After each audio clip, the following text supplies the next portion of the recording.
Hai, saya Friar Marvin daripada Order Friars Minor OFM ataupun dikenali sebagai Franciscan di bawah Custody of Saint Anthony of Padua, Malaysia, Singapura, Brunei. Dan saya berasal dari Kampung Tamparuli, Sabah. Hari ini saya ingin mengungsikan petikan Alkitab yang sangat dekat di hati saya. Kisah perjalanan dalam menyahut panggilan saya dan juga pergelutan saya dengan Tuhan. Petikan ini juga boleh dikatakan ayat yang mendorong saya untuk terus maju dan tetap setia kepada Tuhan walaupun seringkali saya jatuh. Ini dia pembacaan dari kitab Kejadian bab 32 ayat 22 hingga 30. Pada malam itu, Yakub bangun dan ia membawa kedua istrinya, kedua budaknya perempuan dan ke-11 anaknya dan menyeberang di tempat penyeberangan sungai Yabok. Sesudah ia menyeberangkan mereka, ia menyeberangkan juga segala miliknya. Lalu tinggallah Yakub seorang diri, dan seorang laki-laki bergulat dengan dia sampai fajar menyising. Ketika orang itu melihat bahwa ia tidak dapat mengalahkannya, ia memukul sendi pangkal paha Yakub, sehingga sendi pangkal paha itu terpelocok ketika ia bergulat dengan orang itu. Lalu kata orang itu, "Biarkanlah aku pergi, karena fajar telah menyising." Sahut Yakub, "Aku tidak akan membiarkan engkau pergi jika engkau tidak memberkati aku." Bertanyalah orang itu kepadanya, "Siapakah namamu?" Sahutnya, "Yakub." Lalu kata orang itu, "Namamu tidak akan disebutkan lagi Yakub tetapi Israel, sebab engkau bergumul melawan Allah dan manusia dan engkau menang." Bertanyalah Yakub, "Katakanlah juga namamu." Tetapi sahutnya, "Mengapa engkau menanyakan namaku?" Lalu diberkatinya lah Yakub di situ. Yakub menamai tempat itu Peniel, sebab katanya, "Aku telah melihat Allah berhadapan muka, tetapi nyawaku tertolong." Dalam pembacaan ini ada 3 bahagian penting yang menyentuh saya, yaitu mengajar saya, menyentuh, dan membentuk diri saya. Pertama sekali yang mengajar saya ialah sesudah Yakub menyeberangkan segala harta miliknya ketika dia berseorangan. Dia bergelut dengan seorang laki-laki yang mana dia tidak sadar itu adalah malaikat Tuhan, ataupun sering dikaitkan Allah sendiri. Saya masih ingat sewaktu saya bermula menyahut panggilan Tuhan, saya bingung dengan panggilannya.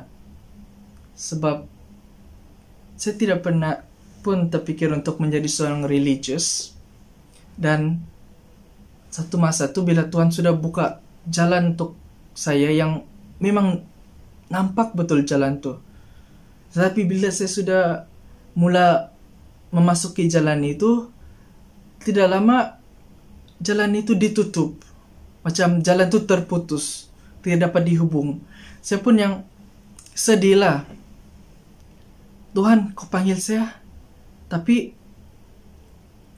sekarang macam mana? Macam harapan palsu begitu. Sekarang saya tidak boleh seberang." Begitu. Jadi saya bergelut dengan diri saya dan juga dengan Tuhan. Sebab waktu itu saya juga bekerja. Saya bekerja sebagai tukang masak part time di KK, satu restoran di KK. Dan juga seorang anggota polis PVR di Balai Polis Tampaluri. Dan saya juga ada girlfriend, so ya hidup saya sibuk juga. Dan dalam masa yang sama macam hati saya bilang, "Tuhan panggil kau di sini," tapi tidak jalan. Jadi saya juga sibuk dengan hidup saya.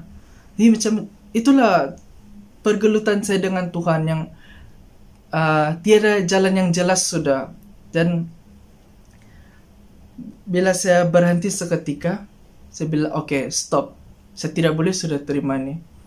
Sampai sudah limit saya." Saya berkata sama Tuhan, "Tuhan, saya bagi kau chance sampai saya 25 tahun. Kalau kau mau, pakailah saya. Kalau tidak, it's okay. Saya pilih jalan saya." Tapi bila saya sepenuhnya datang kepada Tuhan, seperti Yakub, dia menyeberangkan segala harta miliknya dan hanya dia dengan Tuhan. Ini saya dengan Tuhan.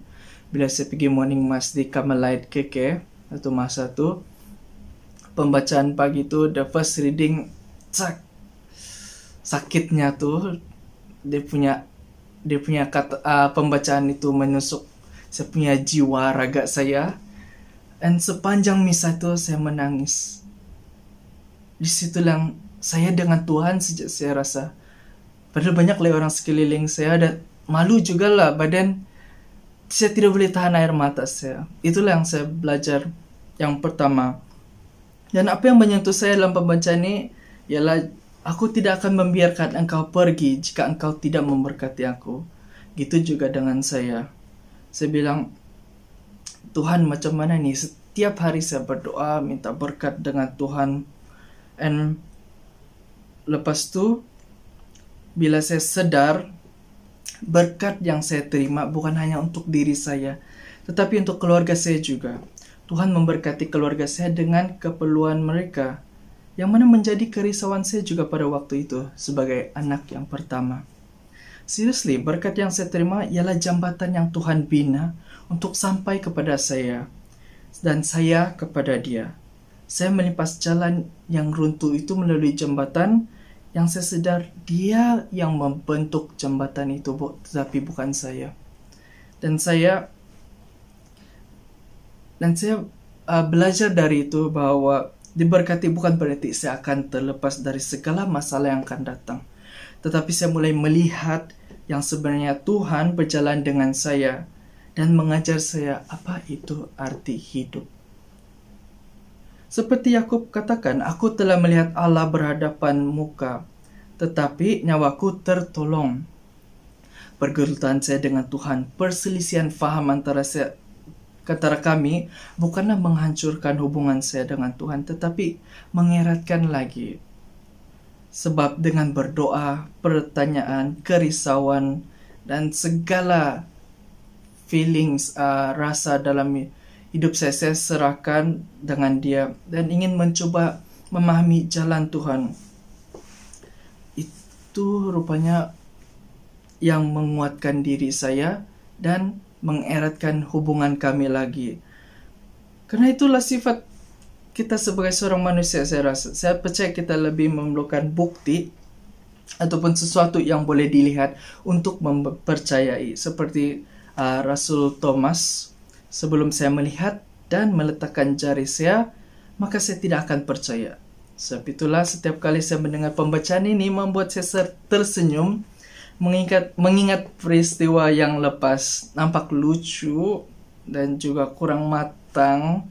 Tetapi itulah terjadi kalau kita menjadi seperti kanak-kanak, yaitu jujur, pure ataupun authentic. Itu apa yang saya refleks. So, apa yang membuat saya memilih untuk menjadi seorang Fransiscan? Sebenarnya banyak external and internal factor. Tapi secara ringkasnya Tuhan, dia yang memanggil saya. Dan saya hanya merespon terhadap panggilannya. Seperti Santo Franciscus dari Assisi, founder kami, mengatakan, mulakan dengan melakukan perkara yang perlu, selepas itu yang mungkin, dan secara tiba-tiba kita akan melakukan sesuatu yang mustahil. Pax et bonum, peace and all good. Bye!